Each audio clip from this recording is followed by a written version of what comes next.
People tend to be whatever you make them. And whatever you look for, you usually get.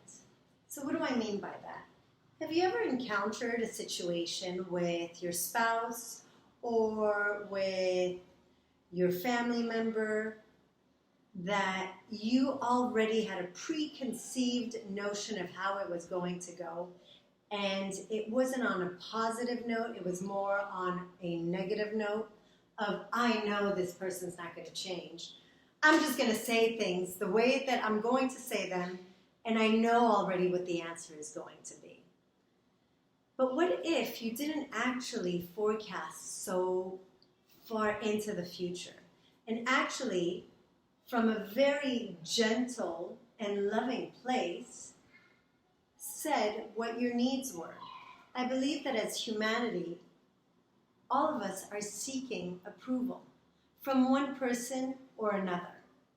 And unfortunately, we don't particularly are the greatest at communicating what our needs are, or what we need them to be, or how we need them to be fulfilled. Because we assume that everybody kind of thinks like us. And so instead of being responsive, we react. So it's really important to always try to come from a place where you're coming from your center instead of coming from your ego. Your ego is the one who wants to be right. Your ego is the one who wants to tap into people and say, well, it was his fault because he was rude.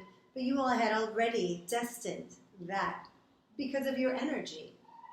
If you come from your center and you actually speak from a vulnerable aspect, a vulnerable place where you can actually try to be more empathetic to the other person while communicating what it is you need, maybe you'll have a better outcome.